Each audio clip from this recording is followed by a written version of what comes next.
Assalamualaikum warahmatullahi wabarakatuh. Apa kabar pemirsa Rafa TV? Kembali lagi bersama program spesial kami yang membahas informasi mengenai seputar Ramadan yang dikemas secara hangat dan santai. Sore-sore beli sebuah sembari menunggu azan berkumandang. Saya Devina Aziza di Kurma Kuliah Ramadan.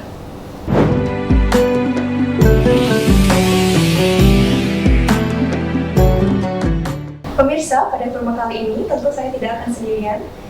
Saat ini saya ditemani oleh narasumber kita yang luar biasa, yaitu Bapak Dr. Ahmad Syarifuddin MA. Pemirsa, beliau ini merupakan orang yang sudah tidak asing lagi di lingkungan Universitas Islam Negeri Raden Fatah, khususnya di Fakultas Dakwah dan Komunikasi. Karena beliau merupakan dekan dari Fakultas Dakwah dan Komunikasi, serta narasumber yang sangat tepat untuk kita ajak berbincang mengenai tema kita pada kali ini. Selamat siang Bapak. Selamat siang. Bagaimana Pak kabarnya hari ini? Alhamdulillah sehat. Alhamdulillah baik. Sehat. Gimana Pak puasanya hari ini lancar? Alhamdulillah lancar. Lancar sekali. Dan Pak ya, selanjutnya kita akan berbicara sebelum masuk ke tema nih Pak. Bapak kan selaku dekan dari Fakultas Dakwah dan Komunikasi. Nah, mungkin bisa diceritakan dulu kepada pemirsa Rafa TV bagaimana keseharian Bapak selaku orang penting di Fakultas Dakwah dan Komunikasi nih Pak. Bagaimana? Baik, terima kasih. Assalamualaikum warahmatullahi wabarakatuh. Alhamdulillah terkait dengan tugas pokok dan tanggung jawab saya sebagai dekan Fakultas Dakwah dan Komunikasi yang sudah berlangsung sekian lama ini, tentu banyak hal yang harus dilakukan, harus dijalani selain dari program-program unggulan yang sudah kita canangkan, yang sudah kita sepakati di awal, baik itu sifatnya triwulan, kemudian tahunan. Ada kegiatan rutin yang tidak bisa ditinggalkan setiap hari. Misalnya seperti memproses surat menyurat, menandatangani surat menyurat usulan layanan akademik yang harus kita berikan kepada mahasiswa. Kalau kita tidak masuk, otomatis hari itu tidak ada proses kegiatan surat menyurat atau usulan-usulan yang kita tanda tangani. Karena itu bagi saya, selama tidak ada uzur syar'i atau ada halangan yang sangat mendesak, maka aktivitas sebagai dekan tentu tidak bisa stop ya, tentu sesuai dengan jam kerja yang harus saya tunaikan dan saya lakukan. Jadi setiap hari dari mulai jam 7.30, kalau selama bulan Ramadan itu ada perubahan mulai dari jam 8 dan berakhirnya biasanya kalau sampai jam 16.00. Selama di bulan Ramadan ini kita diberi waktu untuk lebih awal boleh pulang, jadi jam 15.00. Tapi setiap hari kecuali jam libur, maka aktivitas selalu saya jalani setiap waktu di sela-sela ibadah bulan Ramadan. Terkait tema kita pada hari ini Pak, Bapak kan selaku dekan dari Fakultas Dakwah dan Komunikasi, tentu jadwalnya sangat padat. Apalagi tengah Ramadan ini, bagaimana sih Pak motivasi dan semangat yang Bapak ambil ketika menghadapi berbagai macam aktivitas padahal di bulan puasa, padahal Bapak selaku dekan dari Fakultas Dakwah dan Komunikasi. Motivasi apa yang bisa diberikan kepada pemirsa Rafa TV? Oke, baik. Para pemirsa Rafa TV, tentu apa yang saya jalani dan apa yang saya lakukan, prinsipnya secara prinsip tidak jauh beda dengan yang saudara-saudara harus lakukan sebenarnya. Yang pertama, menurut saya, pertama kita harus menyadari bahwa puasa itu adalah sesuatu yang wajib dilakukan. Tanpa uzur syar'i sekali lagi tanpa uzur syar'i, puasa itu tidak boleh ditinggalkan. Artinya sebuah kewajiban mutlak yang harus ditempuh, yang harus dijalani oleh setiap umat Islam. Siapapun itu. Nah, jangankan dekan, presiden saja juga wajib puasa ketika masuk bulan Ramadan. Artinya yang pertama sekali yang harus kita pahami adalah puasa itu merupakan kewajiban. Dan tentu Allah ya dalam konteks ini ya tidak sembarangan, maksudnya umat Islam, orang-orang beriman puasa dong. Bukan itu saja, banyak sekali fasilitas yang akan diperoleh bagi orang yang berpuasa. Di dalam salah satu sabdanya misalnya Rasulullah menyatakan, man shoma ramadhana imanan wahtisaban ghufira lahu ma taqaddama min dzambi. Siapa yang berpuasa di bulan Ramadan, maka dosa-dosanya akan diampuni. Nah, Kenapa dosa diampuni yang kita harapkan? Karena kalau sudah diampuni dosa-dosa kita, maka fadilah-fadilah yang lain insya Allah akan diperoleh oleh umat Islam atau orang yang berpuasa. Misalnya, bagi orang yang berpuasa itu nanti akan diberikan pahala berupa surga. Bahkan ada satu pintu khusus yang diberikan kepada orang-orang yang berpuasa yang namanya Ar-Rayyan. Begitu orang-orang yang berpuasa dipanggil, yang berpuasa di bulan Ramadan, mari ke sini, masuklah surga melalui pintu Ar-Rayyan. Begitu orang-orang yang berpuasa para shaimin masuk ke dalam surga, pintu itu pun ditutup. Nah, ini fadilah atau keutamaan bagi orang yang berpuasa. Banyak yang Rasulullah juga menyatakan di dalam beberapa hadis, misalnya bahwa orang yang berpuasa itu akan diberikan keberkahan yang tentu diampuni dosanya dan kelak di akhirat akan diberikan oleh Allah surganya. Jadi fadilah atau keutamaan orang yang berpuasa. Tapi yang paling penting bahwa pertama, puasa itu adalah wajib. Nah, kemudian yang kedua, kita juga harus memahami bahwa aktivitas keseharian kita atau kerja kita, di mana kita berkhidmah, di mana kita beraktualisasi, itu kan merupakan partisipasi kita dalam memberikan kontribusi kepada dunia ini. Dan saat ini jangan lupa bahwa kita hidup di dunia. Kalau kita tidak kerja, maka ya orang-orang di belakang kita termasuk kita sendiri ya tidak akan survive.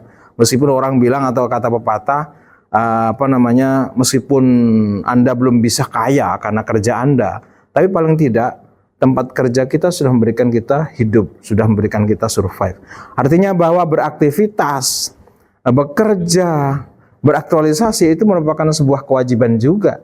Hanya saja bedanya kalau beraktivitas wajibnya adalah wajib ya ghairu maghdhah ya istilahnya, itu kewajiban yang tidak diatur sedemikian rupa, beda dengan puasa. Kalau puasa ada aturan khusus karena dia ibadah maghdhah. Karena itu antara ibadah puasa menurut saya dengan aktivitas keseharian tidak bisa dipisahkan. Itulah jalan satu-satunya ya. Harus menjalani ibadah puasa sebagai kewajiban kita sebagai orang yang beriman dan tetap beraktivitas sesuai dengan posisi dan aktivitas kita masing-masing. Yang mahasiswa ya kuliah, yang sedang magang juga mengerjakan tugas sesuai dengan program-programnya, yang bekerja di lapangan, di toko ya semuanya harus tetap melaksanakan aktivitasnya sehari-hari sembari tetap berpuasa. Iya, jadi semuanya kewajiban, betul. Sembari kita melakukan aktivitas seperti sehari-hari baik. Iya, betul. Jadi kalau bisa ditangkap itu, kita ketika berpuasa itu tidak hanya berpuasa saja, tapi kita harus mengerti apa sih fadilah berpuasa, kenapa Allah itu menyuruh kita berpuasa seperti itu ya. Betul sekali. Ya. Oke. Masih berbincang seputar tema kita pada hari ini, Pak. Tentunya kita nih sebagai anak muda, khususnya mahasiswa dan mahasiswi, ini kan sering dihadapkan dengan tugas kuliah yang banyak nih, Pak.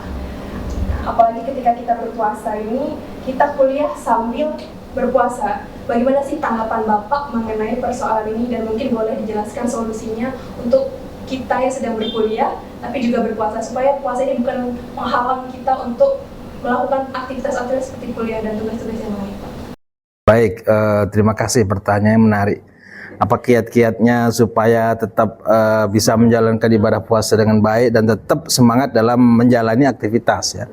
Oke, yang pertama kita harus meluruskan dulu niat. Jadi niat itu penting. Makanya puasa itu juga ada niatnya. Ya terlepas dari orang tidak perlu dilafadzkan, ada yang harus dilafadzkan, itu it's okay ya, tidak masalah. Tapi yang penting niat itu ada. Niat itu ada. Bahkan mohon maaf kalau saya lebih suka kita bunyikan. Kenapa? Karena di dalam kita menyuarakan sesuatu itu kan pasti ada membekas di dalam relung hati kita, di dalam bisa kita jiwai ya, betul. Jadi misalnya dalam hati kita atau kita ucapkan misalnya, ya Allah, saya berniat puasa esok hari ya, nawaitu shauma ghadin anadai fardhi syahri ramadan hadis sanati fardhillahi ta'ala, mau dilafazkan itu jadi kita membangun niat. Yang penting adalah kita membangun niat bahwa kita akan berpuasa esok hari. Nah, bahkan saya sampai saat ini masih menjalani ketika masuk awal Ramadan, saya berniat di dalam hati niatnya puasa 1 bulan penuh. Ya, untuk 1 bulan. Tetapi bukan berarti nanti malam besoknya terus nggak niat lagi, bukan. Ya maksudnya di awal ya. Itu juga termasuk membangun niat tadi ya, spirit ya. Kita bermohon munajat kepada Allah. Ya Allah, berilah kesempatan kepada hamba-Mu ini untuk menjalani puasa 1 bulan penuh. Secara tidak langsung sebenarnya kita tuh ngomong kepada Allah, ya Allah, panjangkan umur kami ini, sehatkan supaya bisa menjalani ibadah puasa selama 1 bulan. Dan untuk besoknya khusus boleh ya, besok ya Allah saya berniat puasa esok hari mulai dari terbit fajar hingga maghrib. Nah itu yang pertama adalah niat. Kemudian yang kedua, selain niat itu yang kedua kita perlu mengatur pola tidur. Pola tidur. Betul bahwa puasa itu sah ketika orang sahur tidur. Kemudian masuk waktu sholat tidur lagi, zuhur sampai asar, sholat asar tidur lagi. Begitu masuk maghrib berbuka puasa, sah puasanya. Memang sah puasanya secara fikih. Tetapi kan tidak bermakna. Artinya puasa itu sebenarnya bukan alasan untuk bermalas-malas, bukan alasan untuk bermalas-malasan, terutama bagi mahasiswa. Saya sering katakan, Anda boleh tidur selama kuliah dengan saya, tapi jangan semua mata, sebelah saja matanya, supaya mata sebelah masih jaga. Kalau sudah gantian, kira-kira seperti itu kan. Tinggal lagi persoalannya, emang pacak Pak, ya terserah. Yang pokoknya yang penting boleh tidur tapi sebelah saja matanya. Artinya bahwa dalam kondisi apapun orang sedang berpuasa itu lemah badannya, nggak apa-apa. Iya manusiawi, tapi tetap menjalani tugas. Kalau ada tugas bikin makalah ya dikerjakan. Hasilnya ini Pak tidak maksimal. Kenapa tidak maksimal? Soalnya puasa ya sudah nggak apa-apa. Meskipun tidak harus begitu. Ya, jadi masih ada dalam catatan sejarah tidak ada orang yang meninggal dunia gara-gara berpuasa. Ya, jadi insya Allah menjalani puasa dengan baik, dengan niat yang tulus, dan kemudian yang kedua tadi mengatur pola tidur, istirahat ya, istirahat yang cukup. Ya jangan selesai tarawih kita kan masih ada waktu untuk menjelang sahur. Jangan kita gunakan untuk begadang sampai sahur, nggak ada itu tuntunannya. Kecuali kalau sholat menjelang sahur boleh, tapi harus ada tidur. Kita hak, badan ini punya hak yang harus ditunaikan. Misalnya tadarus ya jangan sampai habis waktu sampai pagi lah. Tadarus sampai jam 10, sudah itu istirahat, jam 2:30 atau jam 3 bangun sahur. Itu menjalani normalitas atau rutinitas yang normatif saja itu sudah good ya istilahnya itu. Karena badan ini perlu detox, dan biasanya kalau menurut dokter tuh jam 10 sampai jam 2 itu badan kita sedang mengalami detoksifikasi, artinya mengeluarkan racun-racun yang ada di dalam tubuh, dan itulah hak tubuh kita. Kemudian di siang hari biasanya orang kan ketika berpuasa biasanya lemah dan ngantuk. Ya bolehlah tidur sebagai selingan misalnya. Jam masuk kuliah misalnya jam 10.30 sampai jam 12. Setelah itu jam 3 lewat ini. Waktu makan kita kan biasanya kalau sedang tidak di bulan Ramadan nih, makan ya, nyari makan. Kadang-kadang bukan makannya yang lama itu, nggak di tempat makannya itu yang lama itu. Kemudian dan sambil ngobrolnya itu yang lama. Nah waktu untuk makan siang itu bisa digunakan untuk istirahat.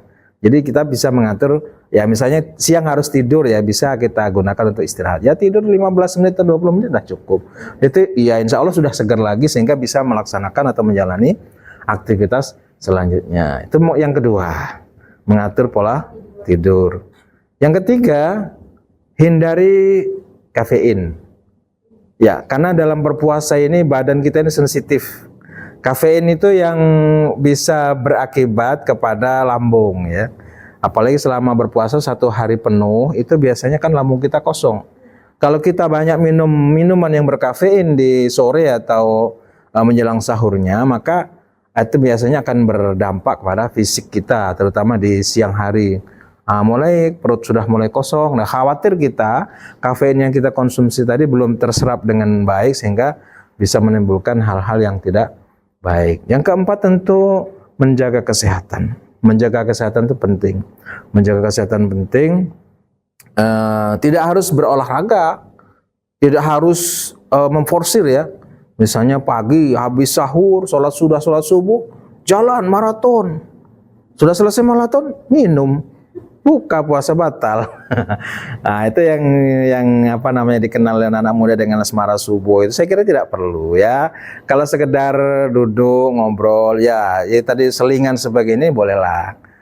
Nah, itu apa namanya perlu menjaga kesehatan. Maka insya Allah kalau trik-trik tadi itu kita lakukan, tips-tips tadi itu kita jalani, puasa kita insya Allah baik. Kemudian aktivitas juga kita bisa lakukan dengan secara lebih maksimal dan tidak terganggu dengan kegiatan puasa kita. Jadi tadi kita harus mengatur niat yang baik ya Pak. Terus pola tidurnya juga yang cukup, hindari kafein dan menjaga kesehatan. Ini tips dari Bapak.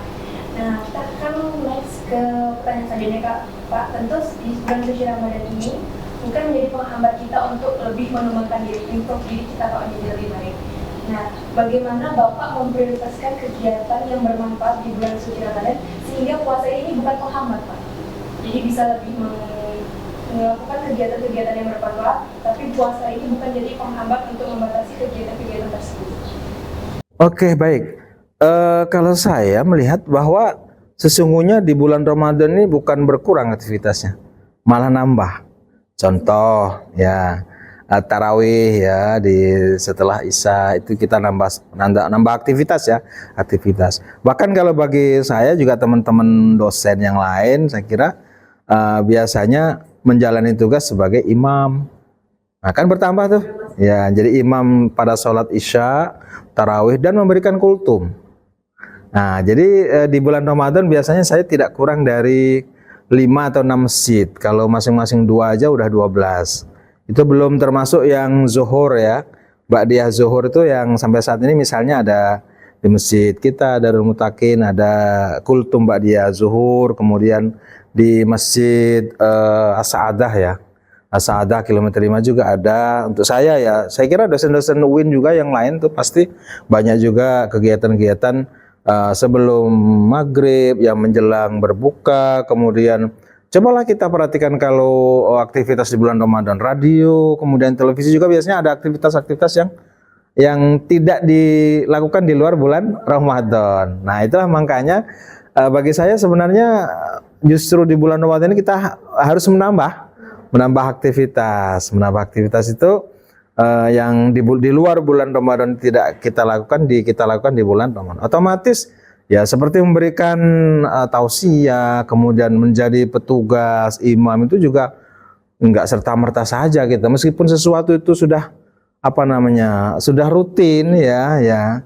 Tapi tetap kita buka-buka, kemudian kita gali lagi mungkin ayat-ayat yang selama ini tidak kita buka hadis-hadis juga. Kemudian tentu penjelasan atau tafsir yang terbaru, yang kontekstual. Kan dinamika ya, karena setiap generasi juga ada perubahan, ada perbedaan, maka kepada siapa kita akan memberikan tausiah, kepada siapa kita akan memberikan ceramah. Tema-tema juga berkembang, meskipun yang dikutip atau yang dibahas ya tidak keluar dari akidah, kemudian ibadah, lalu akhlak dan muamalah, tapi kan ya akidah masih oke ya, tapi tantangannya mungkin berubah. Kemudian ibadah juga tidak akan berubah. Kalau sholat zuhur 4 rakaat ya tetap 4 rakaat kecuali musafir kan. Nah, kemudian puasa ya dari fajar sampai maghrib, nggak bisa kita diskon misalnya kan, kecuali di daerah-daerah tertentu yang waktu maghribnya memang lama. Contoh di Belanda itu waktu maghribnya, jadi puasanya lebih dari apa yang kita lakukan di Indonesia. Mereka waktu maghribnya misalnya kalau kita jam 7 mereka jam 9 misalnya. Nah, itu kan berarti kan tetap harus menyesuaikan. Nah, untuk itu maka perubahan-perubahan yang terjadi itu perlu disikapi. Kemudian ya tentu aktivitas-aktivitas yang memang ada hanya di bulan Ramadan. Seperti menanti atau anten-anten buko ya, menanti buka puasa. Kemudian ya kegiatan tarawih, tadarus juga. Memang Rasul juga menganjurkan di bulan puasa ini kita pahala kegiatan atau amaliyah-amaliyah sunnah itu akan diberi pahala wajib. Yang wajib dilipat gandakan oleh Allah. Jadi kalau kita berbuat baik di bulan Ramadan itu diberi pahala 2 kali lipat sampai 7 kali 1000, bahkan wallahu yudha'ifu liman yasha. Allah akan melipat gandakan sesuai dengan kehendaknya. Apalagi puasa. Puasa bulan Ramadan itu, berpuasa di bulan Ramadan, puasa Ramadan itu kata Allah spesial, bahasa kita ini. Spesial campur telur gitu ya. Ya. Jadi khusus. Kalau khusus itu kalau sekarang ini bukan istimewa saja, tetapi itu VVIP. Kenapa? Karena Allah mengatakan kullu amali bani Adam lahu illa shaum. Semua amaliyah anak Adam itu, semua amaliyah manusia itu untuknya. Salat untuknya, zakat untuknya, haji untuknya, illa shaum, kecuali puasa. Fa innahu li wa ana ajzi bih. Kata Allah itu dalam hadis qudsi. Artinya bahwa siapa yang berpuasa di bulan Ramadan itu akan diberikan balasan langsung oleh Allah. Balasan besarnya. Nah, tentu bagi puasa yang mana dulu itu kira-kira ya. Jadi puasa yang dilakukan ya yang dengan maksimal, tentu puasa yang baik. Puasa yang baik itu yang bagaimana? Ya, yang mengikuti kaidah yang ditetapkan. Tidak dikurangi pahalanya, tidak digerogoti amaliyahnya, sehingga keabsahan dari puasa yang kita lakukan. Ya misalnya kan orang itu kan kalau minum kan batal, kalau ngirup mano misalnya kan menghirup-hirup makanan atau minuman itu kan jadilah itu kan sudah mengurangi keabsahan. Ya, kalau mengurangi nilainya, nah itu tadi kita kan disindir juga oleh Rasul ya. Rubbaso imin laisa lahu min siyami ilal ju'wal atos, kata Rasul itu. Banyak orang yang berpuasa itu cuma dapat lapar sama dahaga doang. Kenapa? Dia memang tidak makan, dia memang tidak minum, tetapi apa yang dilakukan, mencuri tetap jalan, mengata-ngatai orang, menggunjing tetap jalan, gibah, meskipun orang sudah bikin darurat gibah gitu ya, masih asik juga dia gibah. Itu yang kegiatan atau aktivitas yang bisa mengurangi nilai pahala puasa. Nah, kalau puasanya lurus, puasanya mulus, nah insya Allah itu yang akan diberikan pahala oleh Allah langsung, dan besarnya pahalanya itu tidak bisa dihitung kira-kira gitu. Mungkin ada yang ingin Bapak sampaikan nggak Pak terkait dengan tema pada hari ini, karena ini kayaknya sangat relate dengan kehidupan sehari-hari menghadapi tantangan di tengah kesibukan kita di saat bulan Ramadan. Mungkin ada yang ingin Bapak sampaikan. Baik, terima kasih. Yang pertama, saya membuat sebuah tema bahwa puasa Ramadan dan kesadaran diri ya. Sejatinya, sesungguhnya puasa ini membuat orang yang berpuasa, orang-orang yang beriman dalam konteks ini, menjadi sadar diri. Kenapa? Di saat dirinya sedang dalam kondisi lemah, siapa lagi yang bisa menjadikannya kuat? Siapa yang berperan di dalamnya? Gak ada lain kecuali Allah. Kemudian, berapa kali sampai ngomong Rasulullah itu ketika dalam keadaan berpuasa, ada orang yang mengajak kita berdebat, ngajak kita berantem, beliau menyatakan kul inni shaim, katakan saya sedang berpuasa. Ya kalau boleh setelah puasa lah kalau mau ngajak bocoh, kira-kira seperti itu. Tapi tidak, katakan saya sedang berpuasa. Ini adalah proses sebenarnya di mana kita dituntut untuk menyadarkan diri kita. Sesungguhnya ya tidak ada yang lebih hebat kecuali Allah. Tidak ada yang lebih baik kecuali Allah. Dan karena itu, maka kalau saya puasa jalani saja. Soal bagaimana kualitasnya, berapa nilainya, sebagus apa kualitasnya itu urusan lain. Yang penting kita puasa aja. Karena ini ada sebuah hadis yang ya dinilai lemah sebenarnya. Man fariha bidukhuli Ramadan haramallahu jasadahu 'alan niran. Siapa yang senang dengan datangnya bulan Ramadan, itu maka diharamkan oleh Allah jasadnya dari api neraka. Baru senang saja.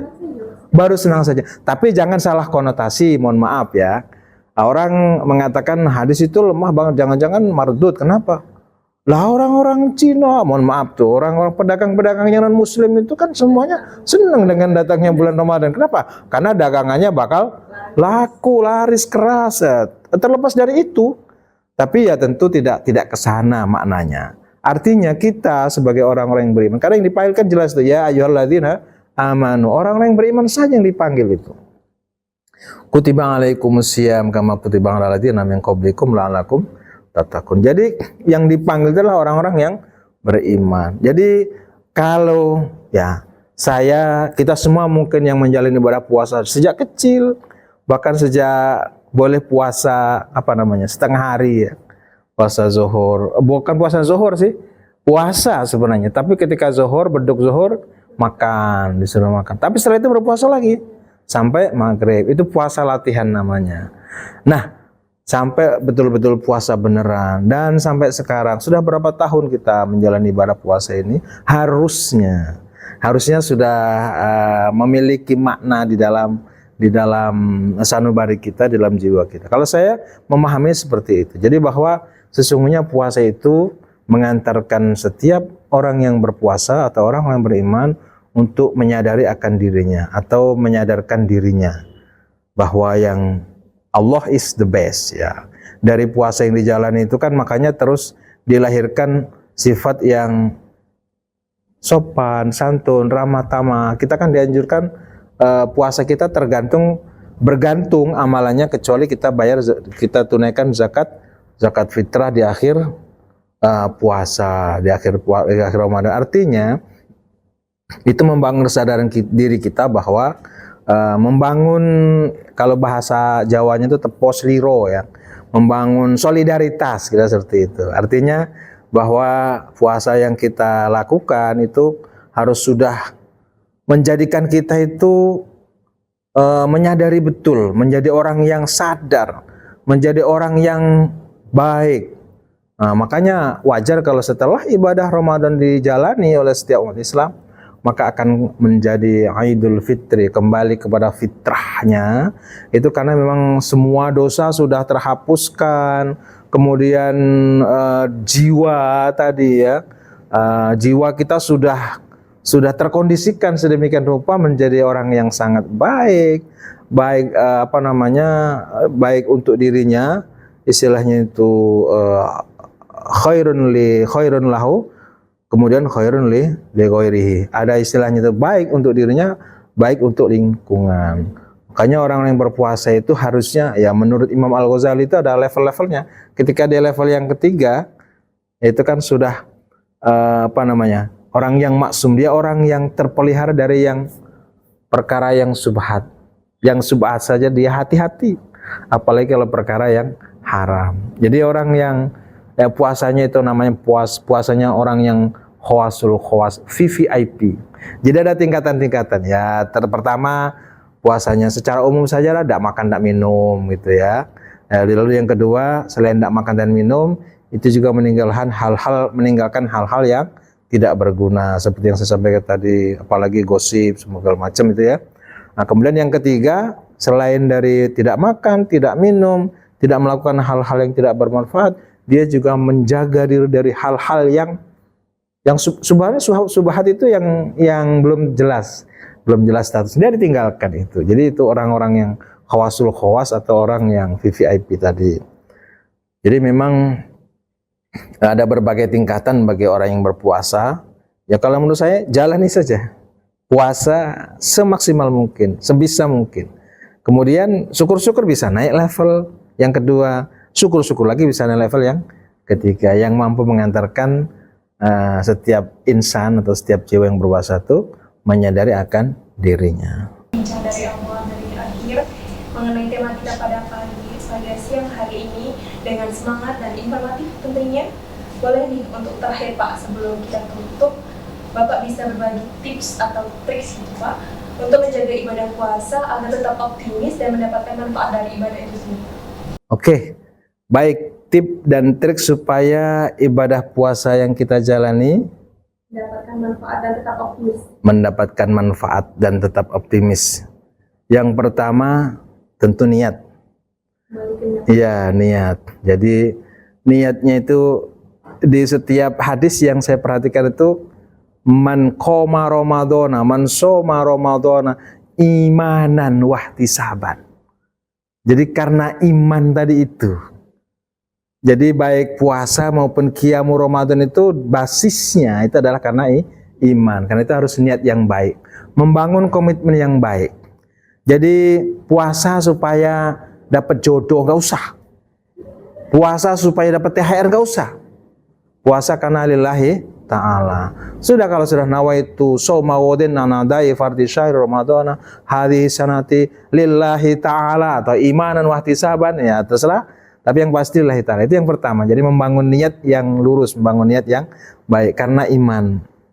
Dan yang kedua, hindari betul hal-hal yang dapat merusak puasa, keabsahannya maupun nilai puasanya.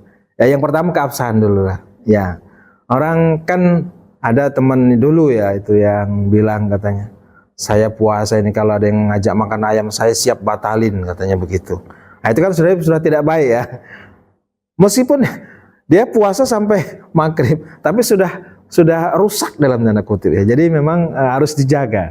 Ya jaga dari hal-hal yang dapat mengurangi keabsahannya. Ya nyicip makanan. Kalau nggak perlu, ya nyicip itu kan biasanya kan orang yang masak saja. Ini masak enggak kok nyicip, ini gimana? Nyicip kurma.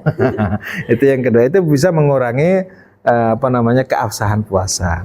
Kemudian yang ketiga ya menghindari diri dari hal-hal yang bisa mengurangi nilainya. Ya mohon maaf kalau sekarang ini kan kita kan biasanya dihadapkan dengan media-media digital ya, teknologi ya.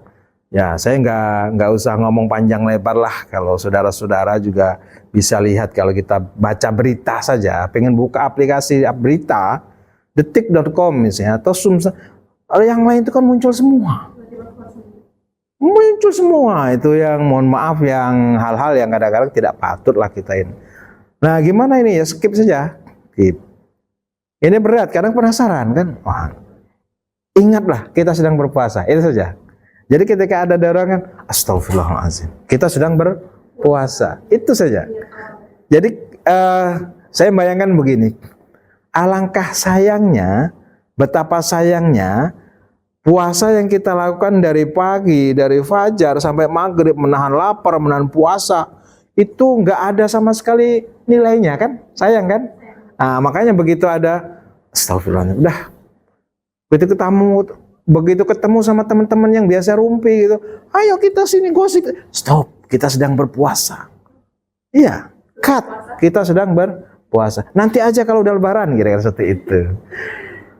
Jadi menjaga diri dari hal-hal yang bisa merusak nilainya. Yang ketiga, yang keempat ya, tentu mengisi bulan Ramadan dengan hal-hal yang baik, yang mungkin kita lakukan. Yang nggak mungkin ya mungkin berat ya. Contoh yang gratisan. Nah, yang gratisan itu apa? Baca Quran. Ngaji, baca Quran itu gratis. Kalau sodako kan harus ngeluarin duit kan. Nah, minta sama siapa duitnya? Nah, itu. Jadi yang gratisan itu ngaji. Terlepas dari bacaan kita masih amburadul, berusahalah. Malu kita didengar orang, baca dalam hati. Ingat bahwa membaca satu ayat, satu huruf, Allah memberikan pahala kita tuh membaca Al-Quran, tilawat Al-Quran itu satu per huruf. Ya jangan-jangan tentang per huruf aja. Nun. Dari pagi nanun sampai sore kita kan tetap dibaca secara utuh. Dibaca secara utuh. Tapi terlepas dari amburadulnya bacaan kita, lafalkan dengan minimal kita sendiri yang mendengar. Ya, daripada membaca dalam hati saja, yang tahu cuma Allah, malaikat saja nggak tahu. Mending kita lafalkan. Nah, apalagi kalau ada gurunya sambil kita murojaah, itu lebih baik. Nah, itu jadi mengisinya dengan tilawatil Quran, dengan doa, dengan amar ma'ruf nahi mungkar. Nah, jangan dipahami amar ma'ruf nahi mungkar itu gedor-gedor, kape bubar, enggak. Amrun bil ma'ruf wan hanil mungkar itu terlibat secara aktif di dalam kebaikan. Ya seperti ini. Nah, ada yang pegang kamera, ada yang pegang teks, itu semuanya terlibat dalam kebaikan. Apalagi kegiatan di masjid, misalnya tadarus, nyiapkan mic, speaker, nyiapkan meja. Apalagi kalau kita juga termasuk pengajarnya, dan kita terlibat dalam acara-acara kebaikan. Makanya ketika ada kegiatan apa namanya tuh, ya kegiatan menjelang berbuka apa tuh, selama Ramadan misalnya kita masih kegiatan seperti ini, tausiah seperti ini, gak apa-apa, jalani saja. Itu namanya al-amru bil ma'ruf wa nahyu anil munkar. Jadi memanfaatkan setiap kesempatan untuk melakukan kebaikan. Itu tipnya, insya Allah. Terima kasih Pak, dari awal sudah kita membahas tema untuk menghadapi tantangan berbuka puasa, dari niatnya di awal dimana dulu, terus mengisinya hal-hal yang bermanfaat, menghindari hal-hal yang mungkin bisa mengurangi nilai pahala itu sendiri. Semoga Bapak apa yang telah Bapak sampaikan menjadi manfaat dan amal jariah buat Bapak dan pemirsa yang mendengarkan juga diberikan pahala dari apa yang telah disampaikan.